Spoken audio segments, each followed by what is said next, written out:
Hi, so today we're going to learn how to simplify complex fractions. Make sure you have out your notes. The slide numbers are ordered on the bottom if that's helpful to you, but we're going to go ahead and get started. So have your notes out. You'll want to write what's on the screen and what I write. A complex fraction is a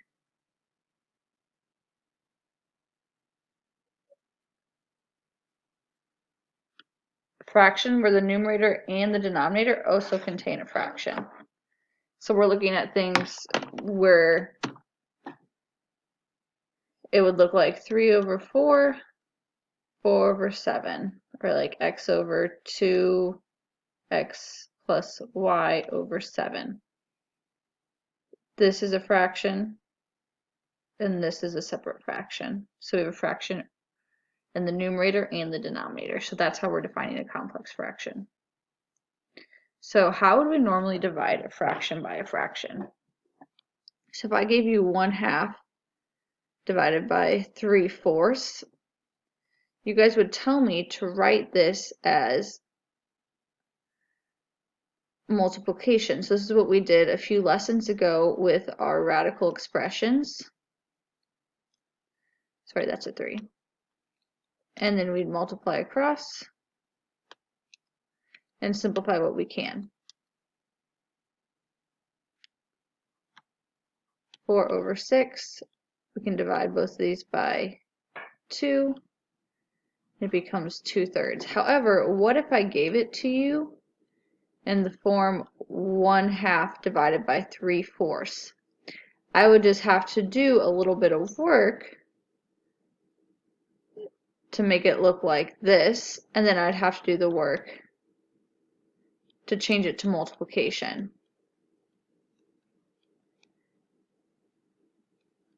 It's the same idea though. So we turn division into multiplication by multiplying by the reciprocal of the second term. So if you see something written like a fraction like this, you just need to, a fraction over a fraction, you'd write it in this form, and then you turn it into multiplication. So we're going to go ahead and try that. Okay, I currently have a fraction over a fraction, so I want you guys to write this as something divided by something, and then something times something. So go ahead and pause your screen and do that. So go ahead and write it something divided by something, then something times something.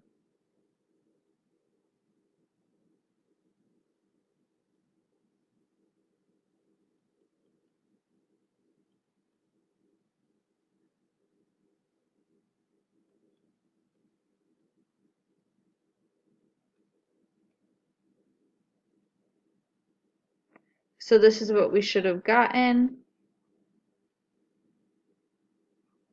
And then, just like we did when there are numbers, we can just multiply straight across.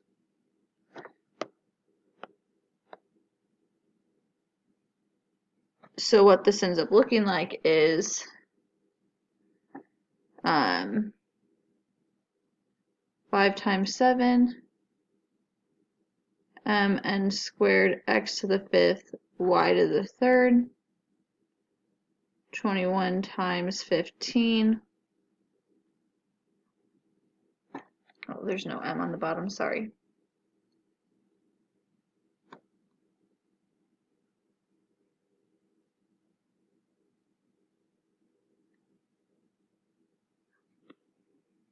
Five times 7 is 35. 21 times 15 get me to 315.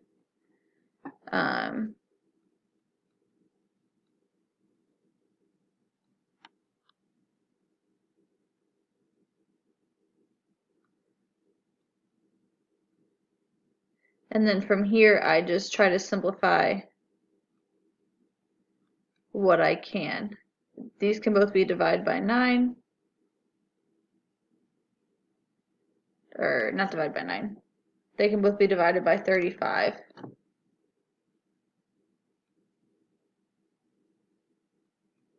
Divided by 35, and you're going to end up with a 9 on the bottom. My n simplified to 1 n in the denominator, 2 x's in the numerator, and 2 y's in the numerator.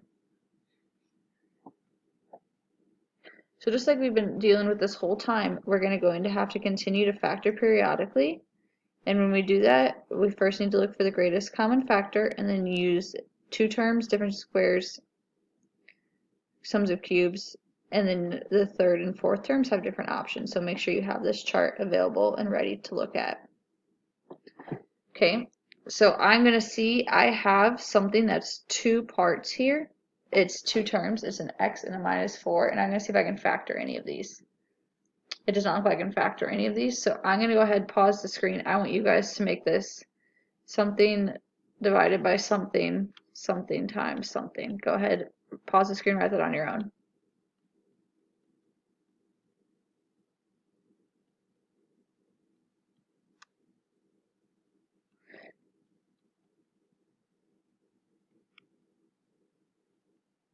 Okay, what we see once we get to this point is I can basically treat this as one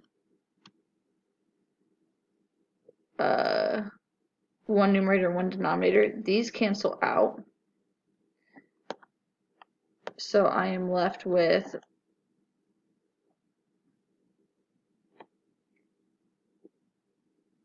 (3x) over, oh, I dropped my 5. Sorry. 5x to the third. This simplifies to 3 over 5x squared. Okay. Okay, so let's see, right now we have two terms, so these are binomial parts. So let's see if we can factor those anymore. I can pull out a 2, and here we can pull out a 6.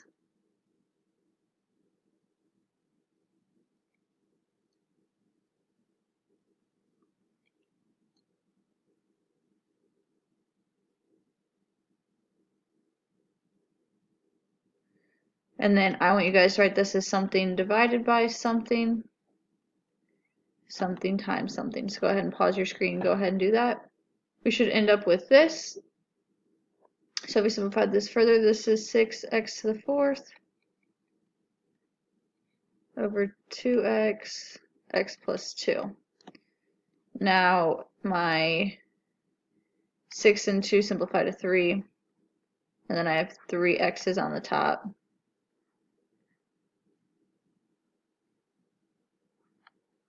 And it'd simplify to this. Okay, I want you guys on your own, pause it. I want you to try to, some of these can be factored, so I want you to simplify what you can factor. Write it as something divided by something, but factor what you can. So go ahead and pause your screen and do that. Okay, we should have gotten this. Go ahead and write this as something divided by something, and then something times something. So go ahead and pause your screen and do that. Okay, and I forgot to say, this is one of those a squared minus b squared difference of squares.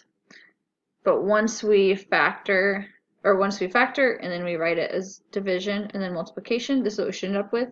We can see that we can cancel out this and this cancel out.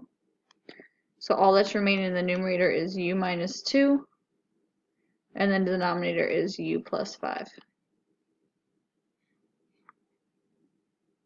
Okay, so you may be like, Miss Claywell, what if it's not written as a fraction over a fraction? So if it's not written as a fraction over a fraction, we would make it as a fraction over a fraction. So this would, we would have common denominators here, so we can add these. So this is 4 over 2 by 1 over 4.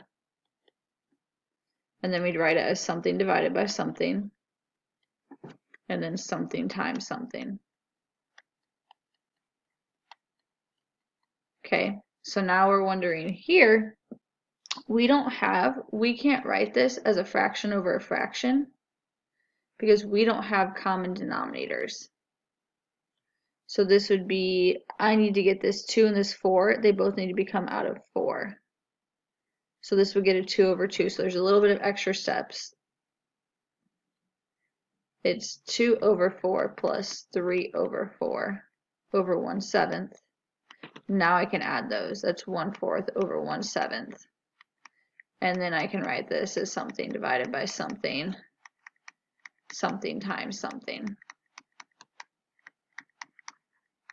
So if we don't have a fraction over a fraction, we make it a single fraction over a single fraction. Okay, I'm going to go ahead and get us started on this one, and then you're going to do it on your own, just like what we talked about. I do not have a single fraction over a single fraction. So my step one is to write this as a single fraction over a single fraction. My 3 and my 5, they both go into 15, so that's 5 over 5, 3 over 3, 10 minus 9 over 15. And that gets me 1 over 15. Go ahead and do this for the denominator. Pause the screen, do this for the denominator.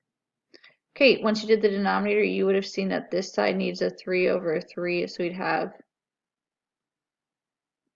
9 minus 1 over 6, or 8 over 6.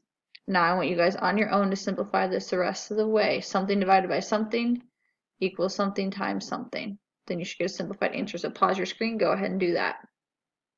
So this is what you'd end up getting once you simplify that.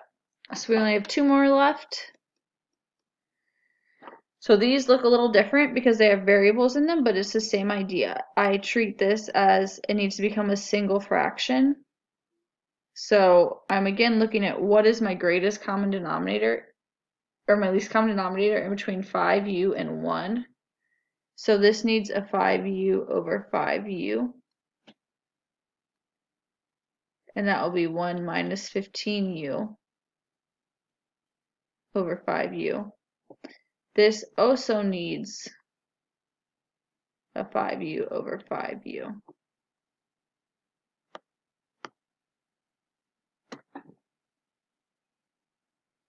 So I would have a 25, or I'd still just have a 5u, right? Sorry.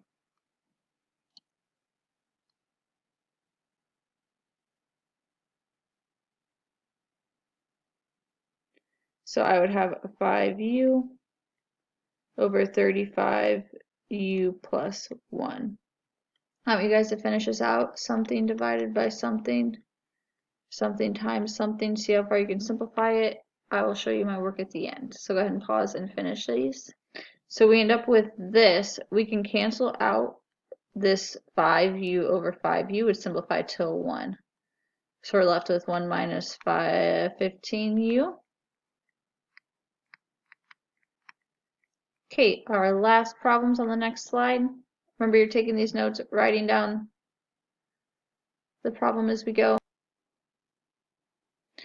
Okay, so we're still going to treat this. I need common denominators, and I need this to become a fraction, a single fraction over a single fraction.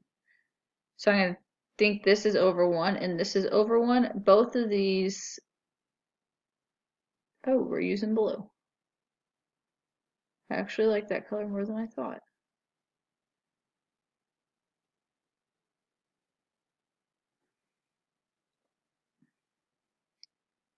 So our numerator would be an x minus 4 minus 21 over x minus 4.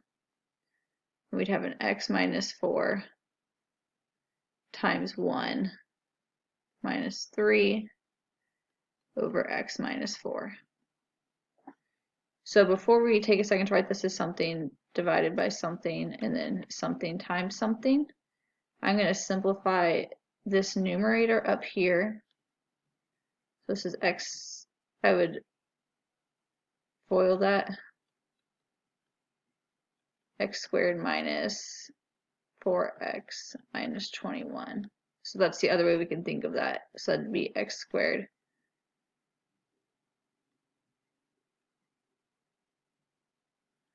and then this we can simplify to x minus 4 minus 3. That's the same as x minus 7. And then my denominator is x minus 4, x minus 4.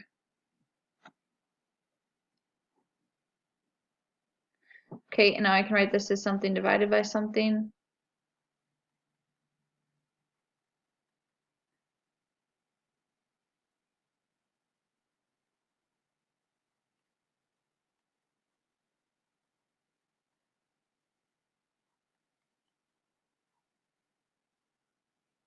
and I see that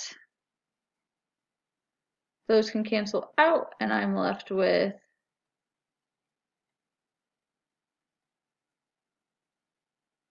that over x minus 7. If, I don't know if Alex will ask you to, but if Alex asks you to factor this further, this, if I use my ACB tree, this would become x minus 7.